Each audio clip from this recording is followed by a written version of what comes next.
y'all using this? I mean, I was a former cheerleader, so I have a loud voice. Thank you all for inviting us this morning. I don't know if it was mentioned in some of the communication that you received, but I have the pleasure of working alongside Mr. Ed Blair as his vice president on the board at Truth Academy in Pleasant Grove. And when he and I talked about opportunities for children, I invited him out to an educator preview day at Timeberview, and he fell in love with it.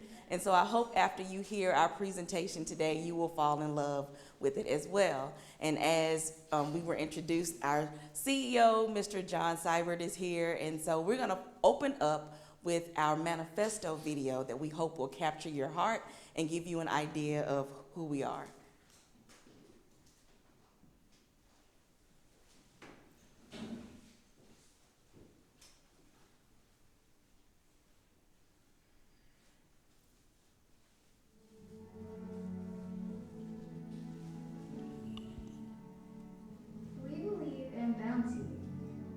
Because in every harvest, there is nourishment for body and soul. We believe in hospitality. Because with every welcome, every meal, every stay, and every smile, a neighbor can become a friend. That was me.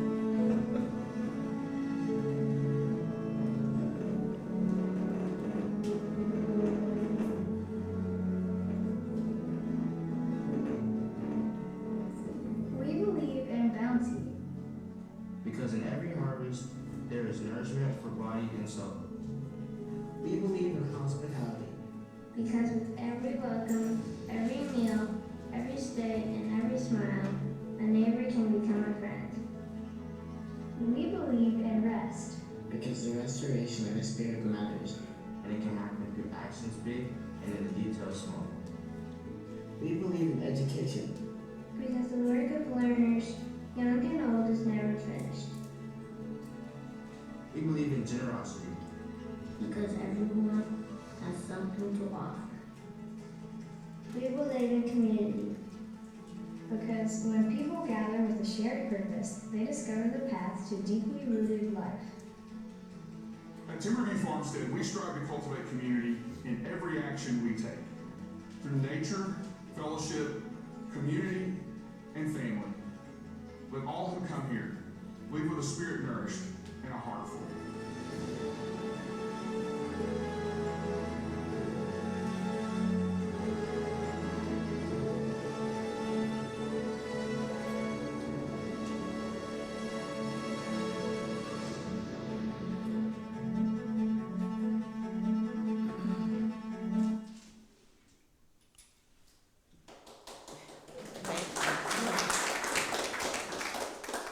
It's good to be with you today. We are Timeberview Farmstead, and Timeberview is located right where Fort Worth and Everman, Texas come together. So basically where 820 and I-20 come together, I-20 and England Road.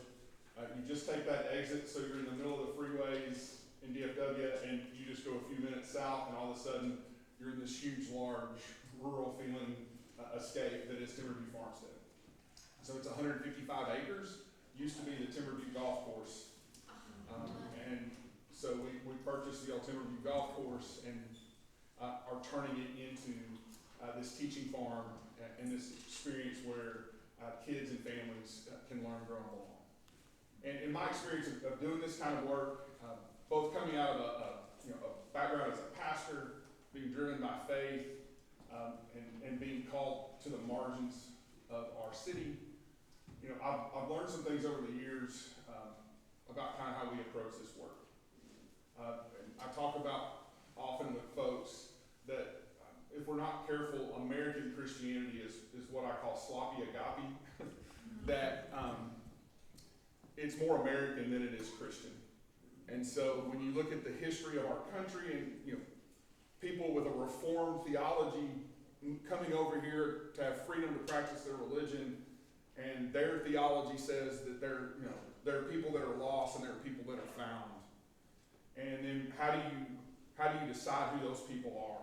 Well, when you put that through the lens of American capitalism, if you're not careful, what happens is rich means found, blessed, righteous, and poor means lost, immoral, sinful. And so the sloppy agape I've seen is Christians assuming that the rich are closer to Jesus than the poor. Despite what the life of Jesus teaches us and what the Bible says if you really read it closely. The Bible I read says God is always closest to the poor. And that Jesus is found much more often in solidarity with the poor than with the rich. And that ultimately the people Jesus drives crazy to the point of violence and murder are righteous church people and rich people. And so it wasn't the marginalized that hanged Jesus on the cross. It was the faithful churchgoers and the wealthy who said, you're going to just blow up our whole program. And so the disruption that I think needs to happen in our society is we've got to get more Christian than we are American. And we've got to quit practicing this sloppy agape that thinks, boy, we really need rich people to go save those poor lost people. You may be rich because you're greedy. It may not be because you're righteous. And so what I don't want you to think we're doing is that sloppy agape of we're going to go create a place where we can teach and renew those poor lost people that don't have a clue or that who must be poor because they make such bad choices and are so sinful and immoral. In my experience, immorality cuts equally across the socioeconomic continuum. And in my experience, poverty is concentrated more based on the decisions of the haves than on the decisions of the have-nots. And so that's the kind of community we're in. When I was in South Dallas working there, the stories you get are stories of middle-class black families living all around the state fair until the white people said it was too scary to come to the fair with those people living there. And so eminent domain was used to take over their houses and give them pennies on the dollar. That's really hard in an economy that says the way middle-class people build wealth is through home equity. And we're not going to give you any. It's also really hard then for families like, what used to be down in South Dallas were Jews and black people because that's who got redlined out of the other neighborhoods. And so you can't go live in the prosperous neighborhoods. But, if you make good choices, you can live the American dream. Not really, because we're not going to let you actually move into a neighborhood where you can get home equity. And we're probably going to make you live near where we, have concrete factories and make shingles and probably kill you with the air right around your neighborhood. That's the truth of these neighborhoods. And so I had a buddy that was in Leadership Dallas with me. He runs a large insurance company in Dallas, and he's a Jew. And when he moved into the Hillcrest area of Dallas into a really nice house, still the deed on the house he bought said, do not sell to Jews or blacks. So he was like, yeah, I've seen that. The CEO of this project that we worked with in Midland, Texas, had that deed on his house from a house that was built in 1963 in Midland, Texas. Do not sell to blacks. So I lay that context to kind of say, we're in that kind of neighborhood. We're in a neighborhood that's in a floodplain. To this day, there are primarily Latino families and or African American families who live in houses that oftentimes flood when you get rains like we had last night. You can smell, it kind of smells like blueberries sometimes, like right when you turn off England, because there's a big, huge composting factory. There's other kinds of industrial facilities right there, because where do you put those? Well, a floodplain where the housing values aren't real high. So what we're trying to do is kind of reverse that kind of community making and space making and say, we're going to build a place that's beautiful, that is nurturing, that is healing, and we're going to invest in a place that historically is not a good investment. And so that's what we're trying to do, is really look at social determinants, the things that, plague a community, what we've learned, what our healthcare folks have taught us is now where you live is a greater determinant of your life expectancy than the genetics you have. Do you have healthy food nearby? Do you have access to parks and recreation outdoors? Do you have good schools? Are you close to good employment? Are you able to access healthcare and education? And in communities where those things aren't accessible, the average life expectancy plummets. So in Highland Park, the last community health needs assessment that was done, in Highland Park, the average life expectancy is around 90. And 3.5 miles south into some neighborhoods in South Dallas, the average life expectancy is 67. That's not because the folks in Highland Park just have really good genes. It's because they have the things they need in their environment to nurture them and to keep them healthy and to thrive. So that's what we're up to. We want to create an environment that people can be healthy and thrive and have the resources they need. So does that make sense? That's kind of a long preamble and introduction, but I think, what I don't want you to think is we just think, man, these poor people need what we've got, and we're going to go teach them the right way. We're not up to sloppy agave. We're up to community building and to creating a place that everyone can come together and be a part of. So kind of the first phase of that for us is learning. We want Timberview to be a place to learn. We think outdoor education is important, not just for low-income people, but for all people. There's something that taps into all our shared humanity when you hold a rabbit, or you pet a duck, or you come up next to a goat. Like, there's something about getting back in touch with creation and our humanity as a part of creation, about how God has made things so amazingly.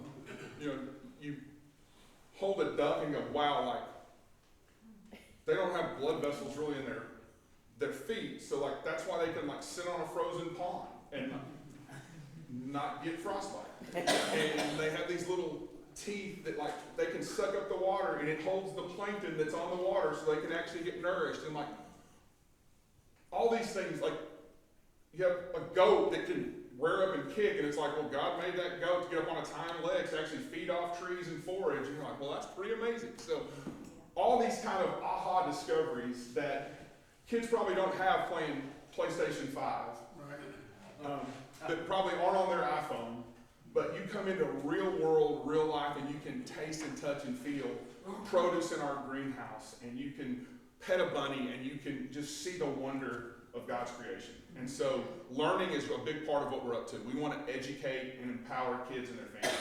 So we've lined up field trips for school groups, and thankfully, like, that has gone like gangbusters. Like, when we put the word out to schools, we only have 2 slots left between now and the end of this semester. Between now and June 1st, we're going to have at least 4 field trips a week coming through at Timeberview. So we're excited about that. We customize them we have all different public school groups, and if it's a 3rd grade group, we can cater it to their 3rd grade science curriculum. If it's a Christian school, we can cater it to what the 7th graders at this Christian school, their curriculum is for science. If it's a homeschool co-op, we customize it for them. So we have all different kinds of school groups coming through. And that's going to be a big part of what we do. We also are going to have summer camps. And so we're putting together a slate of different kinds of summer camp experiences. And we want those to be a part of kind of a leadership development track where if kids start those young and they kind of go through our base curriculum, that then they start to build up, like as they go to the next level, it's like you get another color t-shirt, and like by the time you're a teenager, you're wearing the purple shirt, and you can actually lead a team of volunteers, other kids in working at the farm because you've been trained up in leadership at Timeberview. We also have a program called Timeberview Scholars, and it's one of the vocational learning programs that Karen is helping to build out and lead. And so she's helped get us situated to be, she makes sure we got signed up to be a 4-H site. And so we're kind of using the 4-H kind of structure to invite kids that wouldn't have access to those kind of experiences into a Timberview Scholars Program. We hope that that will be a way to build their future educationally, to build leadership in them and opportunity, and also to address social determinants in their lives and their families' lives as they become a part of our community. So learning is a big part of what we're up to. We've got about 6 or 7 barns. We've got a horse, beef cow. We're gonna have milk cows in a milking room. The room's there, the milk cows aren't yet, so they'll be coming in. We've got sheep and goats. We have donkeys. Then in our small animal barn, we've got bunnies and chicks and ducks. We've got a poultry barn with turkeys and geese and roosters. We've got ponds where once the ducks grow big enough, we put them in the duck sheds, and the duck sheds have doors where they can go in and out. And so when they want to be on the pond, they're on the pond, and when they want to go up into the shed, they're in the shed. So all of that's going to be present at Timeberview for kids and their families to experience. Then we have what is a really cool, in our grow section, an aquaponics grow house. And so this is a large facility that can do over 4,000 heads of lettuce a month, as well as microgreens and vine plants. And so aquaponics is a process. It's in a controlled environment. You can do it year round, and you don't need any soil. So you do it with water. And hydroponics is where we would just treat the water and get the pH right, make sure it had the nutrients the plants needs. We do aquaponics. That means we actually focus on aquaculture. We have a fish room, and we actually grow fish. So we have tilapia, and as the tilapia grow, they fertilize the water, and it goes through the system to water the plants and to nourish the plants. And so we just have these trays sitting on water, and that's where you put the seedlings in. The water comes from the fish room, it fertilizes those plants, and then the water from the plant room goes back, feeds the fish, and it's just this closed loop system. And so that will be a place of education as well. The kids will get to learn about that, but it's also a production facility. And so we'll be producing healthy food that we will use to wholesale to some local restaurants and to give to some schools. We will also have monthly subscription boxes for families. So families in our community will get their monthly box from Timeberview with farm fresh eggs that have been grown on the farm, as well as whatever microgreens, vine crops, and greens we have that month at Timeberview. We have an outdoor grow garden where we'll do some seasonal stuff as well to complement what we do in the greenhouse. So growing is going to be a big part of what we do. And then belonging. We have a large event pavilion it's a really cool space, and it's there for various kinds of community events. We've already had a wedding there. We've had a couple dinners there. We've got a few school groups that are going to have their senior, parties there. So it's a great space of gathering. And in the future, we're going to build out some other restaurant venues on site, even some lodging, like a country inn and some cottages, farm-to-table restaurant, a cafe bakery, and a farm store. And so that'll create kind of a space of gathering and belonging, a place of retreat, and we'll have a conference center there as well. And we decided not to make it like an exclusive Flusy resort, just where the haves can get away, but that it would actually be kind of a community resource. So instead of like a big event center, we did a conference center so that groups like yours might have a place to go. Okay, our team's gonna go spend a weekend at Timeberview and rest, reflect, train, that kind of stuff. So that'll be in phase 2. But we already have the pavilion built. We also do farm dinners in our grow house where we'll set a table up in the middle hallway and string lights and have a really neat farm-to-table dinner for about 20.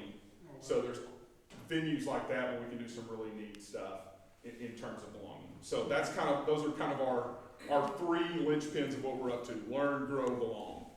I just went through the picture. Yeah, this one's perfect. Yeah. So, again, going back through so that you can see some of the things that Mr. Siburt shared with us. These are some of our friends, some of our animals. So like Harold's the sheep on the right.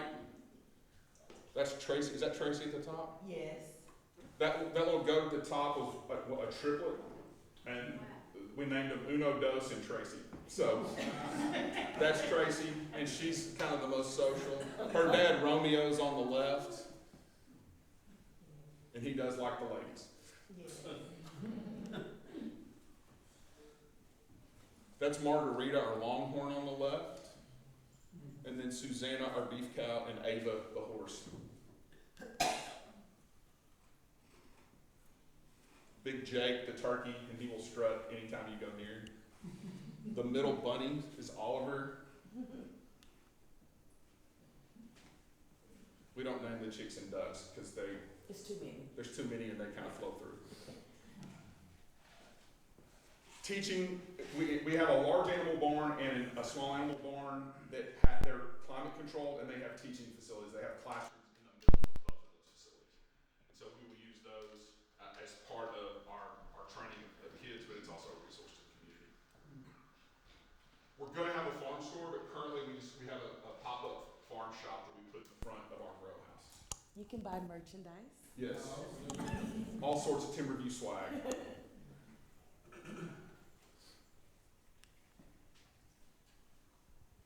And so we are now fully operational. Last Saturday, we had our grand opening, and it was absolutely fantastic. We had almost 500 people come out to join us. We had yard games and a food truck, and people were able to have demonstration lessons where they could learn about specific things that are happening at our farm.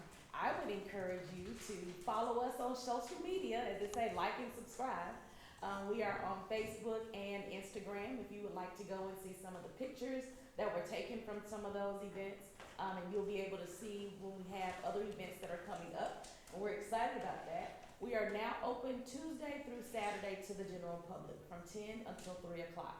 And so it's not just for schools, but if you and your family would like to come out and go around and visit and get a chance to see some of our animals, you are welcome to do so. So you would just come to our pavilion, and someone would greet you there to be able to give you an entrance ticket. You can even purchase those tickets from our website. So if you go to our website, which is www.timeberviewfarmstead.com, you're able to purchase tickets to come out. And so now I think our tickets are $12 for adults, $8 for children, and for free, 3 and under or 5 and under? 3 and under. 3 and under are free. And so you can be able to purchase tickets to come out and visit. If you are scheduling a field trip, those field trips are $10 per student with a chaperone, but teachers get in free with their classes. And so if you would like to come out, you may do so. This is an interest form that you would fill out. This is not a reservation. It just sends a signal to Sarah Siburt, who is our Director of Education, who will get your information, contact you, customize your experience, because as John stated, we want to make sure that it is worth your while. So we talk through what are the standards that you would like for your students to learn, what would be the hands-on or interactive experience that you would like for them to have. So we talk through what that would look like so that we are prepared and you get a rate of return for yourself that you feel will be beneficial for your kids. And so on this interest form, you will put in your name, how many students you may anticipate joining with you, and whatever it is that you would like for them to learn. And then Sarah will contact you and coordinate that experience. And we are looking for opportunities for them, not just for the field trips, but even for this summer. We'll have some, I guess you'd say, specialized classes that we're going to offer this summer as well for our students to learn specific things, not just about animal science, but plant science, that we hope that will be able to enrich our students' lives. And then, if you would like to volunteer, you would see me. We are more than happy to have you plugged into our system because we need volunteers. We need support. Our team is pretty lean right now, and so as many volunteers as we can get, we would love to have. Most people who come out are so excited, they're like, sign me up. So I have been overwhelmed these last few days getting people plugged into our system. We do have our volunteers participate in a child safety training as well as go through a background check. And then we educate you on some of the lessons and things that we are teaching so that you can be just as important and feel a part as we do as staff. You can help out in so many different areas. So we have a check-in station where you can help out with at the welcome desk. Or if you want to be a guide and help with some of the guests who are coming in and get them through to different barns and showing them where to go. Or you can teach a lesson. If you want to be brave and teach a lesson, you would like to do that. We have some retired teachers who have said that they would like to volunteer and do that, so we have that coming up. We have special projects where you can help build raised beds for growing. Because in our aquaponics greenhouse, there's planting, there's seeding, weeding, all those things, all the way down to washing and packing. And so whatever it is that you would like to learn and do, we would love for you to be able to help us do that. So that's all that we have for today. On your desk, teacher mode, at your table, you have 2 sheets of paper. One just gives you more information about what we have on our property, and the other just tells you how a school can come and explore with our learn, grow, and belong mantra. And so if you're interested, please reach out to us. I also have my business card that I can give to you if you would like to contact us later. But thank you so much for this opportunity. We are excited, and we hope that you will go onto our website to see what we have and come out to visit us in Fort Worth. Any questions? Yes, sir. So tell me a little bit about how the concept started, how you got the funding, and all of a sudden you can buy a golf course and we're going to turn this into a farm. So Yeah, it's a great question. I will be Catholic. Yeah, there's got to be a story there, doesn't it? Yeah, so it's actually kind of the brainchild of a wealthy family out of Midland who had an adult son who moved to Fort Worth as a physician. And he practiced medicine in the Como neighborhood of Fort Worth and saw kind of the trauma the kids in that neighborhood were going through and all the kind of social factors that were really toxic for them. And so he wanted to start a school for them and a farm for them, and he started to chase that dream. And so his adult siblings told their parents one year, hey, for Christmas you ought to give him that dream. You ought to tell him we're going to buy him a farm. So they gave him a Fisher Price farm and said, go chase your dream. And so a couple of the brothers that were in real estate started making bids on golf courses and got this one at Timeberview. That was way back in like 2013. And then his dream of a school actually took a root in the Como neighborhood. And so the River Tree Academy in Como is a school that was started by Dr. Randy Brown. The school never materialized out at the farm, but the farm became a separate dream and kind of a new dream. So he moved out there in 2014. In 2019, one of his brothers moved from Midland and said, I'm gonna really activate this property and kind of like, we've got the school getting built in Como and River Tree's really taking off. I'm gonna come help build out Timeberview now that River Tree's going in Como. And so his brother moved in said he was gonna do it in 2019. He had a cancer diagnosis he had to overcome, as well as then we had this little thing called COVID. But kind of at the end of that season, he got moved out to Fort Worth. And so their family kind of launched the dream and funded kind of the initial construction. So we wouldn't be near where we were if it wasn't for their ability to really build the capital projects for them to actually do the construction. And so then they started to bring in, leaders that they thought could get things done. So I was brought in to kind of build the nonprofit side, and another guy who has a history of some really good work in catering and restaurants was brought in to build the hospitality side. And he had actually worked for me at Siburt back in the day, so there's this point of connection. We're all Abilene Christian University grads, so you're not going to see that on the website anywhere, but like it was It's okay. It was an ACU baby, so so we all kind of had that similar background, but so that they really launched the capital project, and then now we're fundraising for operations. But one of the things that we were really intentional about was, because it can have some revenue streams, we wanted to avoid the traditional nonprofit trap of just being like, running a nonprofit is so hard. And the more good work you do, the more money you need to do it. And then the more time and money you have to spend raising money.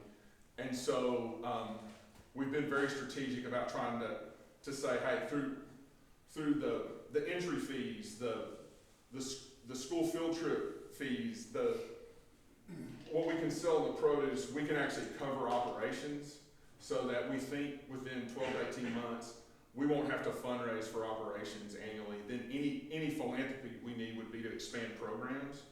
So that was what we tried. That was the other thing, was like, can we build a sustainable nonprofit? You know, social enterprise becomes this catchphrase. Man, nonprofits ought to try to do, like, if you could do a for-profit thing, well, like we did that at City Store. We had a cafe, and it was really cool. And if you went there, it had this halo effect. You were like, man, the food's good, it's awesome. But we were across the bridge from Deep Ellum, tucked away on the campus of our program site. Nobody going to lunch on a Tuesday is going to pass all those restaurants in Deep Ellum and go, I'm going to the City Square Cafe. Like, trying to add business lines into a nonprofit mission is really hard. So we tried to do that in the DNA as we built it. Like, these natural things that can produce a little revenue can sustain us operationally, so that we won't have to be, in that scarcity bind all the time. So that was another piece of the strategy, was let's build out some income flow that will keep us from having to spend so much time and energy and resources trying to get more resources. So That's great. I actually had a similar question, except with a comment. It seems like turning a golf course into a farm is revenge. yeah, well, we've had a few people, so they're like, yes. So I'm assuming you have people that live on your premises. We do. Okay, I like what you said, your natural things that build a little revenue. Obviously, that's your aquaponics. Did I say that right? And are you selling any of that now? Because you said you hope to do it to a farmer's market. Do you have contracts with restaurants, or that's up and coming? It's up and coming. And I like that you're gonna have a box that's affordable produce, so someone could come in, they have very little monetary needs, but they need fresh fruit. Do y'all negotiate, or that's up and coming too? So another revenue stream is annual memberships. Oh, okay. But part of what members can do is part of those memberships, they help supplement those kind of programs. So When you have some skin in the game to do something, it means something, so people that maybe work, yeah. yeah, so what we're gonna try to do is, like, community members become a member for the year for like $100 or less, and then they get access to that monthly as a part of their membership. And if they can't afford a membership, their membership could be like scholarshiped. We're also, for some of our camps, we're gonna do that too. We're gonna scholarship some kids. But what we want to have is, and we want that to be kind of a community builder, that kids from various backgrounds just get to be kids. And too often we live in separate communities. Let's bring kids of all backgrounds together. When we get the second phase built with the hospitality, that's going to increase our revenue substantially, and then we'll be able to have a lot of programmatic leeway in terms of how we invest in people. But currently we're broke, but we're starting to. The first little crop is getting produced in the grow house, and we've started to get a few memberships and the school field trips. So we don't have a big operational inflow yet, but the plan is there and we're starting to work it. Your first 5 to 10 minutes was extremely enlightening. I had no idea. Just really didn't know. I didn't know. I lived near Fair Park. I didn't know how all those people were pushed out. Didn't know who are the primary voices supporting your philosophy. Do we have any big name leaders that understand this and are trying to do something about it? Who are they? Yeah, I mean, I think a number of, I think if you talk to any pastor at a large black church, Freddie Haynes, Yes. Brian Carter at Concord, Chris Simmons. yeah, Chris Simmons has been in, I mean, Chris Simmons had like, Vitalizing that. yeah, Chris Simmons has been down there forever, and he's bivocational. He's like been a postman by day, like, and then doing who knows how many, like probably 80 hours a week as the pastor down there. Like, yeah, Chris could tell you, we worked very closely with him, but anybody that has pastored people in those neighborhoods for a long time can tell you, you know, St. Luke's had a long history, and now Richie Butler's there now, and you know, he would know it. There's a book called The Accommodation that Jim Schutz wrote that basically talks about how there wasn't a civil rights movement in Dallas. And because basically there was an accommodation made that if a lot of the like black churches wouldn't join in the movement, they would be allowed to keep their buildings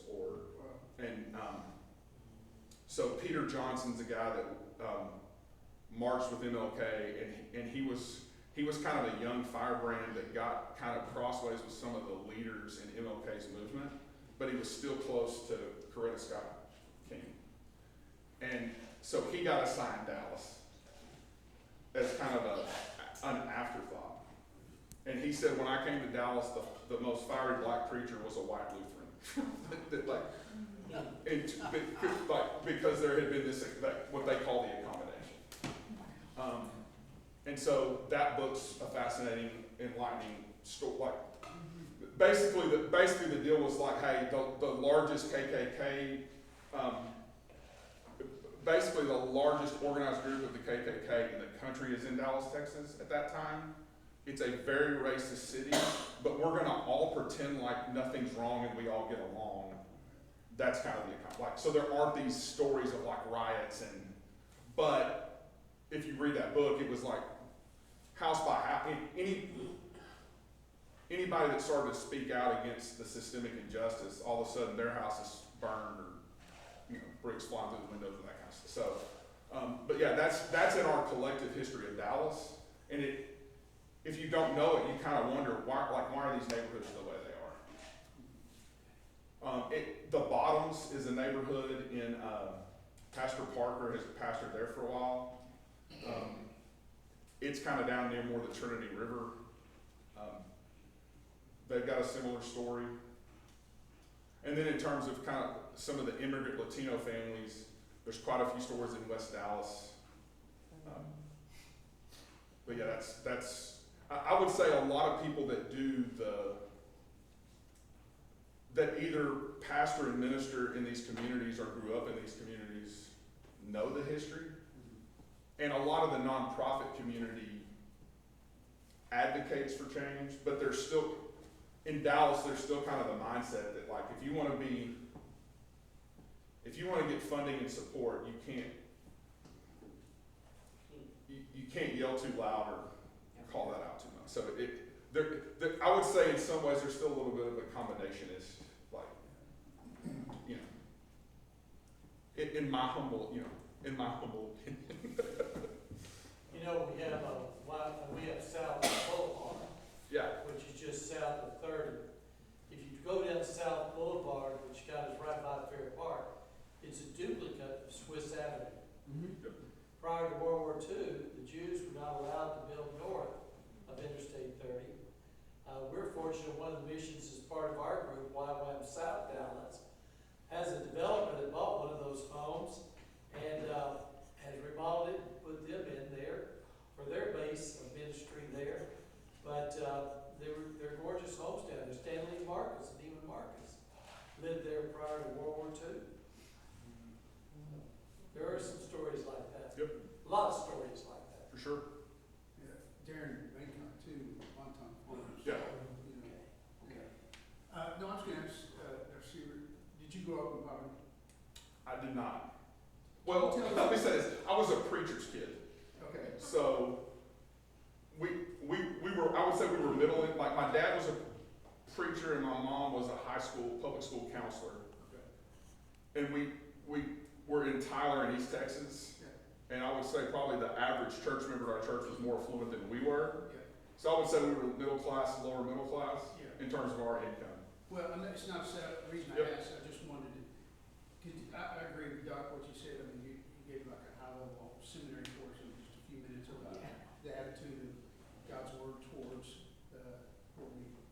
So can you go back and tell us a little about your personal journey and when this became, just something more than, hey, I'll give a few bucks or I'll serve here, because it's passionate in you now, it's obvious.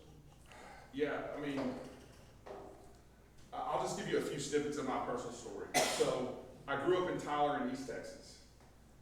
And I don't know how many of y'all have been in East Texas, but it's only like 180 miles. I mean, it's not far.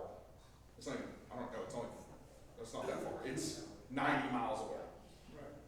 90 miles to Tyler, Texas, and it's like you just landed in Savannah, Georgia, or something like. It's. I grew up in Longview. Yeah, so it's like somewhere there's still this line of people that are still kind of antebellum South and like waiting for the Confederacy to rise again. That's Tyler.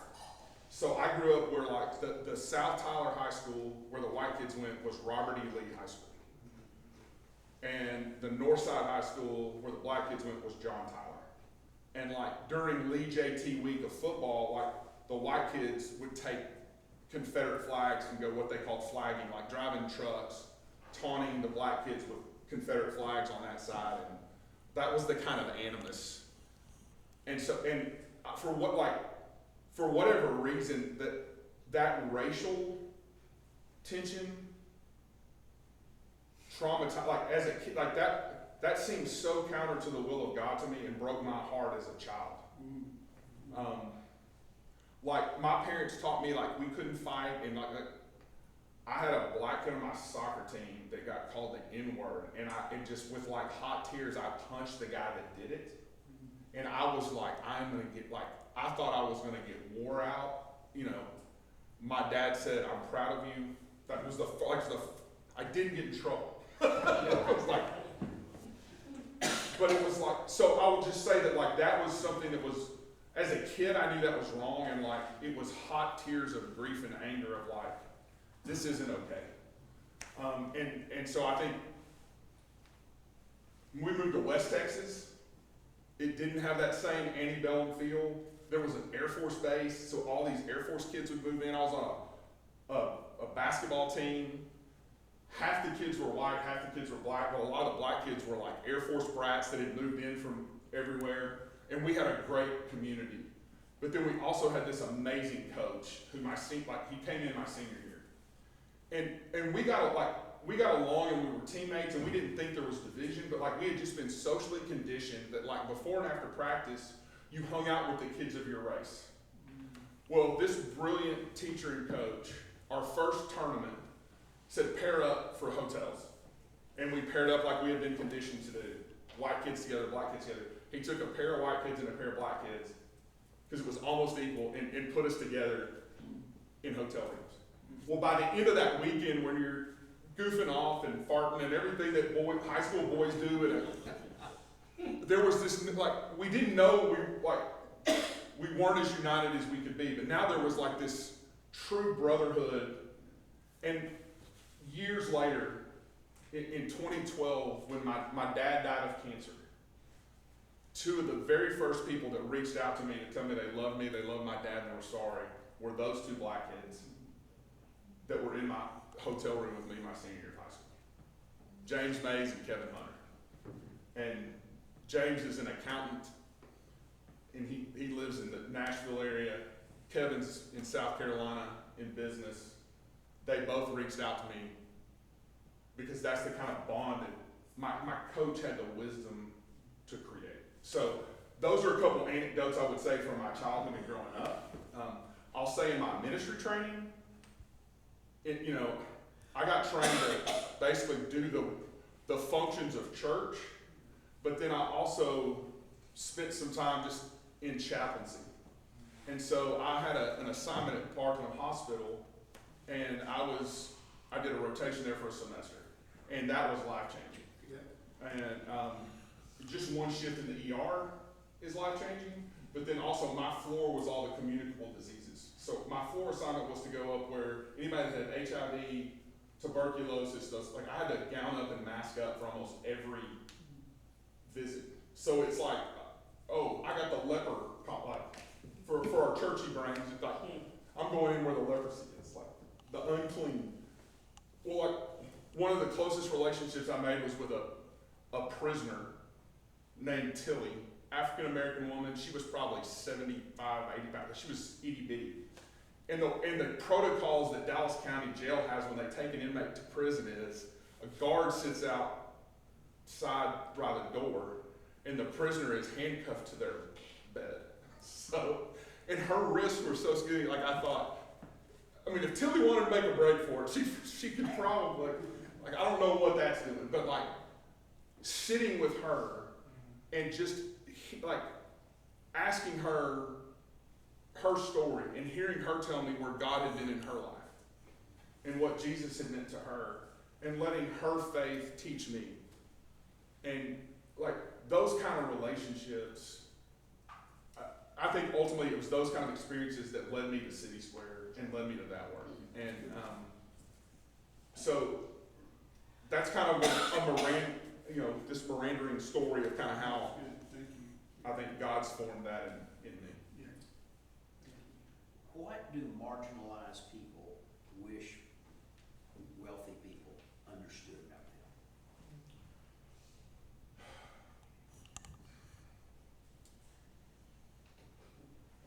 them? You know,